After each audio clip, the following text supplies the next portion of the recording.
এটি কোন মাস? এটি কোন মাস?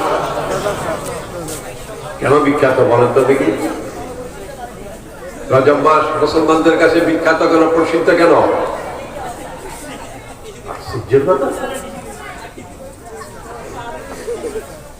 কি মুসলমান আমরা? বাংলাদেশ জানুয়ারি ফেব্রুয়ারিতে খুব আমাদের মনে থাকে। মুসলমান তোমার এই মাস, তোমার জন্য এই মাস নয়, তোমার জন্য মাস হচ্ছে আরবি মাস, যেটি সৃষ্টির শুরুতেই আল্লাহ 12টি মাস নির্ধারণ করেছেন।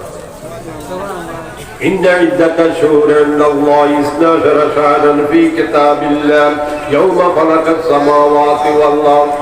আল্লাহ বলতেছেন মাসের গণনা 12 মাস, এটা লৌহে মাহফুজে লিখিত, যেদিন আকাশ ও জমিন সৃষ্টি করেছে তার।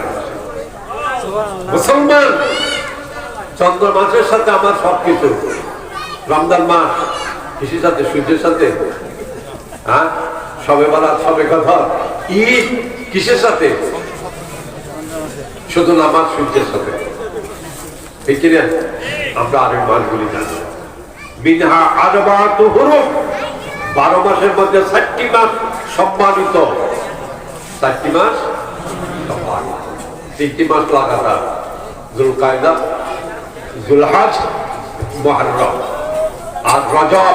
এটা আরবি মাসের 7ম মাস। এই রজব মাস মুসলমানদের কাছে প্রসিদ্ধ, মুসলমানদের কাছে স্মরণীয় এই কারণে, এই মাসে, এই রজব মাসের 26 তারিখ দিবাগত রাতে আল্লাহ রাব্বুল আলামিন আমাদের হাবিবকে আরশে আজিমে দাওয়াত করে নিয়ে গেছেন। এর নাম হচ্ছে মেরাজ, ঠিক কিনা? 1,26,000 পয়গম্বর এই সম্মানের অধিকারী হয়নি, আমার আপনার নবীকে আল্লাহ যে সম্মানে ভূষিত করেছে।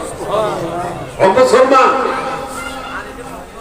তোমার ঘরে নবীর একখানা জীবনী নেয়, সব কিছু আছে।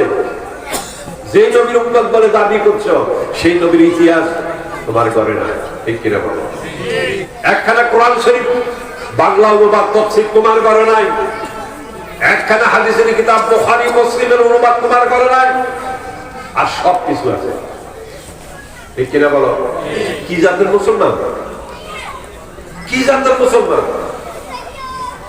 পৃথিবীতে যত ধর্মাবলম্বী আছে, প্রত্যেক ধর্মের লোকের তাদের ধর্মের জন্য কট্টর। আর মুসলমান এমন এক কপাল পড়া জাতি, তারা নিজ ধর্মের বিরুদ্ধে বক্তব্য রাখে, কিনা বলো?